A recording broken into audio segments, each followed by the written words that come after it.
Today, we're going to peel back the layers on something you probably use every single day without a second thought. Get ready because we're about to uncover the hidden and, believe it or not, the explosive world of graphite. Oh, you definitely know this material. It's the quote-unquote lead in your pencil, right? The stuff that lets you sketch, write things down, and then, erase your mistakes. It's dark, it's a little smudgy, and it seems, well, completely ordinary. But what if I told you that this common, everyday substance has a secret identity? A side that's not just powerful, but literally explosive. Yeah, that's what our source material reveals, and it is absolutely fascinating. So, let's go way beyond the pencil. We're about to see how this simple carbon-based material plays a role in, well, everything from serious military technology to some seriously cutting-edge physics. And this is what's so wild about graphite. It's so soft, you can literally write with it. But that exact same atomic structure holds the key to immense power. It's a perfect example of some serious hidden potential. All right, let's get right to the heart of it. We are talking about graphite's surprisingly explosive side, and I'm not just using that as a figure of speech, I mean it. So here's where it gets genuinely dangerous.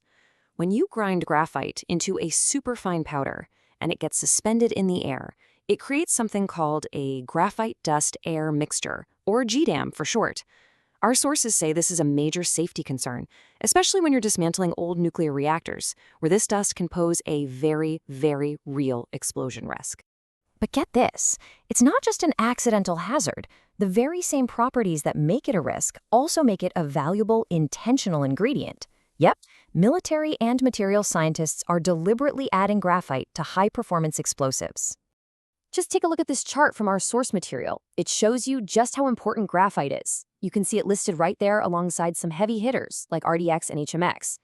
It's added to these recipes to help control the reaction and boost performance, which creates explosives with much greater mechanical strength. So the key takeaway here is that graphite isn't just some filler. It's a critical component in advanced weapons. But the word explosive doesn't always mean a literal bang. In the world of science, it can also describe something that happens incredibly fast. And this just shows how versatile graphite really is. Researchers are studying things like explosive percolation in graphite films for electronics, explosive boiling on nanomaterial surfaces, and even explosive electron emission from graphite cathodes to create high-power microwaves. So we've seen graphite's volatile side, for sure. But what happens when scientists actually learn to control that power? Well, that brings us to our next section, taming the blast. It turns out the chemical signatures associated with explosives can be tracked and analyzed, and materials based on graphite are becoming absolutely essential tools in forensics and security. Here's a really fascinating example. By using some advanced materials, some of which are graphite-based, scientists can actually analyze banknotes for tiny trace residues from explosions. By extracting and profiling ions, they can build a kind of chemical fingerprint of the money. This gives investigators crucial data after an explosion, helping them trace materials back to their source. And the work doesn't stop there. Researchers are using filaments made from recycled plastics combined with graphite to 3D print electrodes. And what's the goal? To build cheap but really effective sensors that can detect dangerous explosives like TNT. Okay, now let's shift gears from detection to creation. How can you use a process that sounds pretty destructive, like blasting, to actually build something new and even better?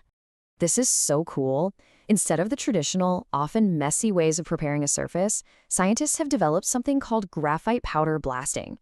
They literally shoot graphite powder at a material to instantly create a strong, sticky layer of graphene, which is a supermaterial, right on its surface. And this isn't some chaotic spray and pray technique. No, it's incredibly precise. Scientists can totally fine-tune the outcome by carefully controlling variables, like the blasting pressure, how far away the nozzle is, and even how many times they pass over the surface. And what's truly remarkable is that this controlled blasting leads to some profound improvements. The source material talks about significant optical, thermal, and electrochemical changes. In other words, it upgrades the material's performance on a whole bunch of levels. So where is all this heading? I mean, from military applications to advanced manufacturing, graphite's explosive potential is clearly shaping our future in some pretty profound ways. But as we were digging through all the dense technical research for this explainer, we found one objective that, well, it kind of stood out from the rest. It was completely and totally unexpected. I'm just going to read this to you directly from the source. One of the research goals listed was, and I quote, to improve bodybuilders' weak muscles and increase muscle mass in a very short period of time.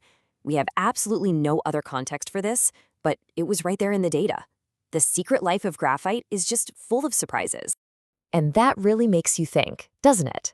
If the humble graphite in a pencil is involved in military-grade explosives, forensic science, and maybe even bodybuilding, what other incredible secrets are just waiting to be discovered in the everyday objects all around us? Thanks for joining us.